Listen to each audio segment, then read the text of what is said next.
The Cursed is a werewolf movie. Sort of. You'll see what I mean soon enough. It's set in the late 1800s, and it seems like they spent a lot of effort making it look that way. It's also very atmospheric and dark. There's no brightly sunlit fields full of flowers in this movie. It's all fog, fog, fog.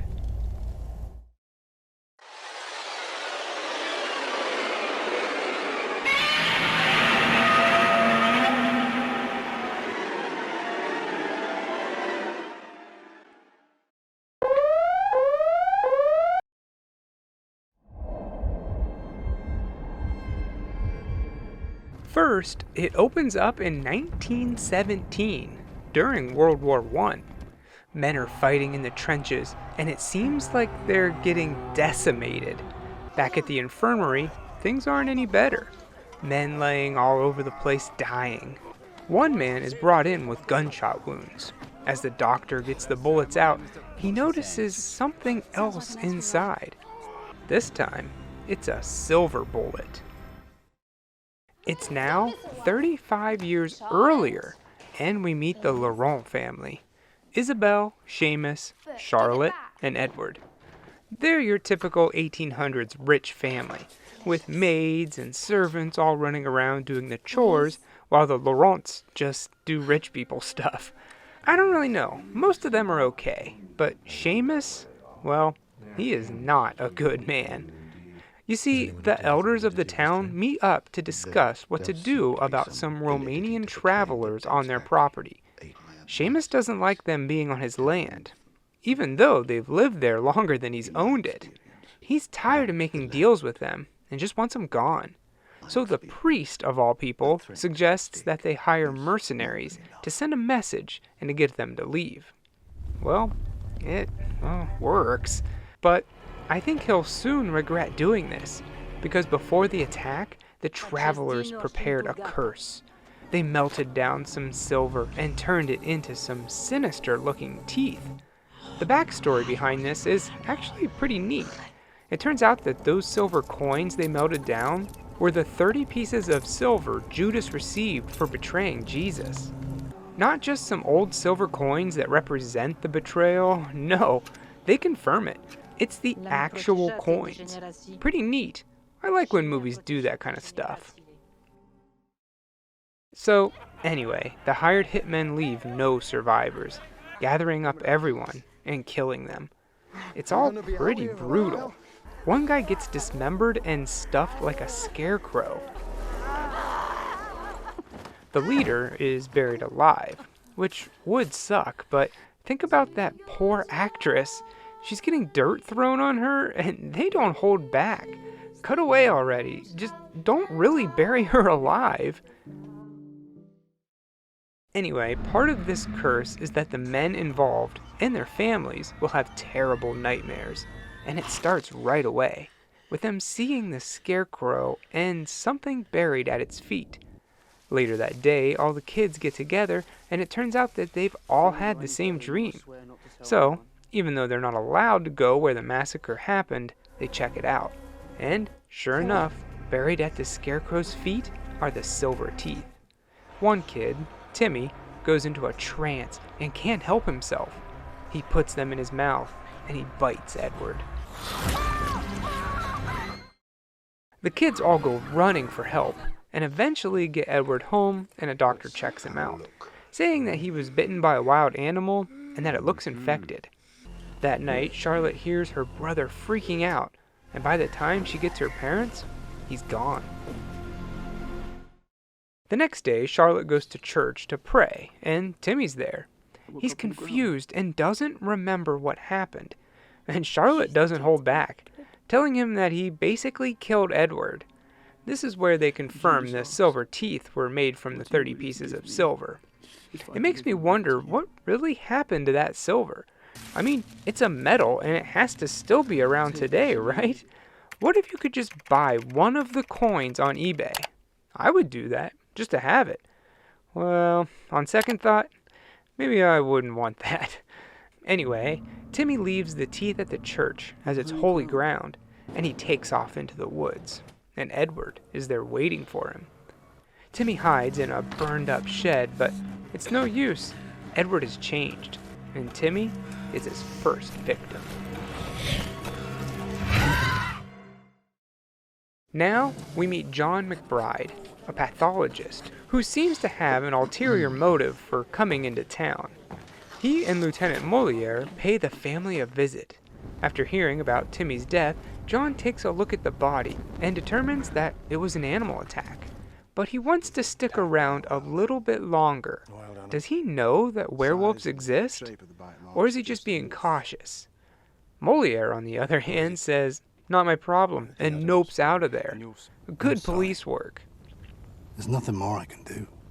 So now the rest of the movie follows John and his attempts to figure out exactly what happened here.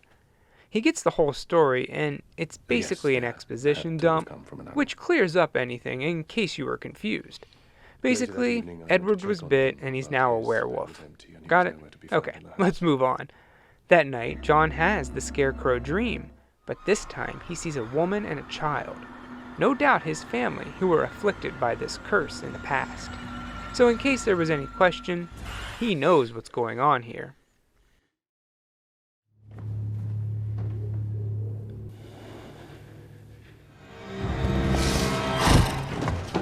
After seeing something at the door, John tells the family to board up the windows and stay inside where it's safe.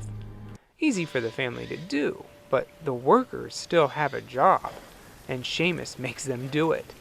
Outside, they're terrified and can barely work. And they're right to feel that way, because they get attacked. With the only survivor being the girl. But she isn't looking too good. She runs into town to get help, but just like Edward, eventually she runs off into the woods, where we get to see a very odd transformation scene. She says she needs water. Then some roots pop out of her back. Okay, weird.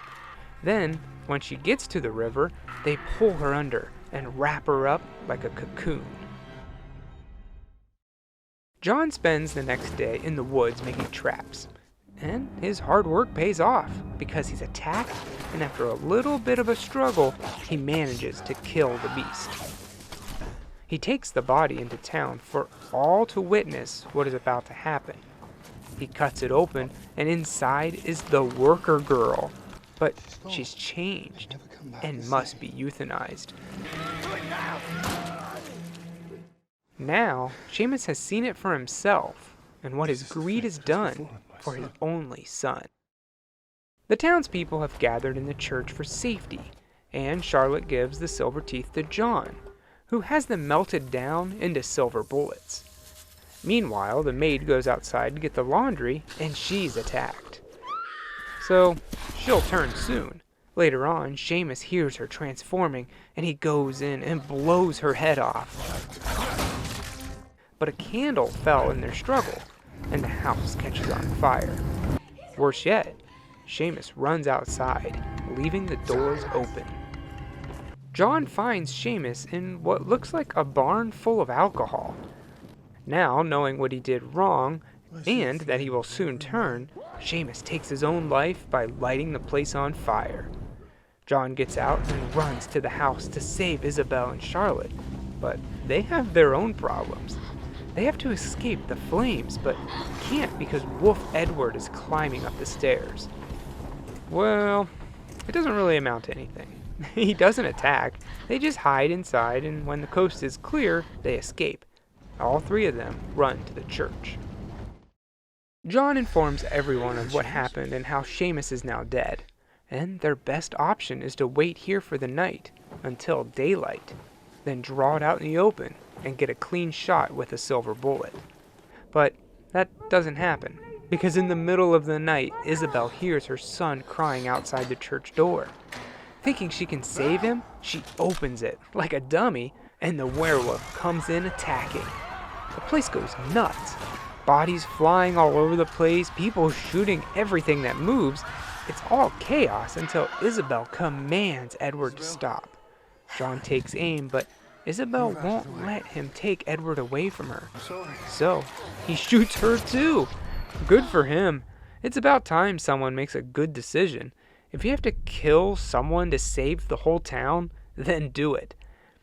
As mother and son lay there dying, we see some flashbacks, or flash forwards if you will, of the doctor removing the bullets from the injured soldier.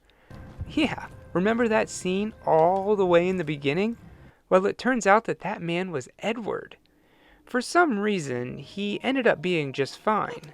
When they dissected the other werewolf, she was all messed up, but I don't know, maybe it was a mother's love that saved Edward. Back in the church, Isabel dies and Edward wakes up. Later on, Edward makes a full recovery and doesn't remember anything. Charlotte gives John the 3 remaining silver bullets, and then he tells the kids that they'll be living with him now. Flash forward to John on his deathbed, and we see a family photo with the 3 of them and 4 silver bullets. So the 3 he got from Charlotte, plus the 1 pulled out of Edward. And that was The Cursed. I would say it was pretty good. The movie is just under 2 hours long, but it went by really fast. I don't usually like period pieces like this, but they do a great job keeping it accurate, and like I said in the beginning, it's super atmospheric. I really like the tie-in with the Bible and the 30 pieces of silver. It kind of reminds me of Dracula 2000, where they do the same kind of thing. The only thing that I really didn't care for was the look of the werewolf. I get it, they're trying to do something original, but I don't know, I just didn't like it. A bald werewolf with a human face just didn't work out so well for me. But I guess they never really specifically call it a werewolf, so that one's on me.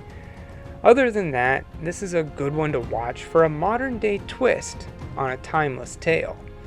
I give The Cursed 3 silver chompers out of 4. How long will you be staying? We could use a good pathologist around here. Cholera got the last one. Well, if cholera is the only thing you have to police, then you don't need a pathologist, do you?